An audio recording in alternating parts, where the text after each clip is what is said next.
አይመደብም ከዛ ሰባተኛ ክፍል ሆኖ እንደዛ ሲያገለግል ስለነበር ከኢትዮ ኤርትራ ጦርነት በኋላ ብዙ ወታደሮች ሃይስኩል ገብቶ እንዲማሩ ተደረገ በደብዳቤ ተጽፎለት ነው ከብዙ ወታደሮች ጋር ትምህርት ቤት የገባ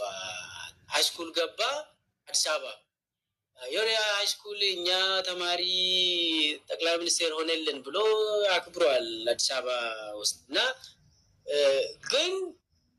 12ኛ ክፍል አላለፈም ማለፍ አልቻለም ሁሉም ወታደሮች ከሱ ጋር የገቡ አለፉ ተመዝነው አለፉ 12ኛ ክፍል ኢሲኤልሲን አለፉ አብይ ማለፍ አልቻለም በዛው ቀረ ከዛ በኋላ እንግዲህ የሆነ ቤዚክ ኮምፒውተር ተማረ የሆነ በዛን ጊዜ ነበር እንግዲህ ኮምፒውተር መባለው እንግዲህ ቤዚክ ኮፒ ፔስት ምናምን ማይክሮሶፍት ኤክሰል ነኝ ሃርድዌር ሶፍትዌር የቱ ጋር ነው ምናምን የምትማረው አለ አይደል በዛን ጊዜ እንትን ፕሮግራሚንግ ምናምን ያልነበረ ሶፍትዌር ምናምን እንደዛ አይነት የለም እና ቤዚክ ኮምፒውተር ተምሯል ማይክሮሊንክ እንዴ ቤዚክ ኮምፒውተር በዛን ጊዜ የሚባለው እኮ መጻፍ ይችላል ወይ በኮምፒውተር ትልቁ ኮምፒውተር ታስታውሳለህ የተሳባ እንትን እንደ ቴሌቪዥን የሚመስል ሱ ላይ መጻፍ ምናምን ነገር ተምሮ ከዛ በኋላ ማስተርስ ደግሞ ከሊድ ስታር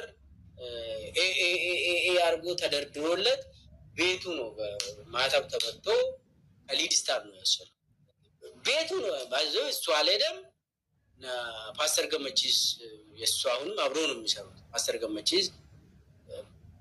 ደርድሮ ነው እንግዲህ ከላስ ከታች አርጎ ፕሪንት አርጎ ሰጠው ያ ወረቀት ኬት መጣ ተብሎ እንኳን ፓርላማ ላይ ሲነበብ እንዴት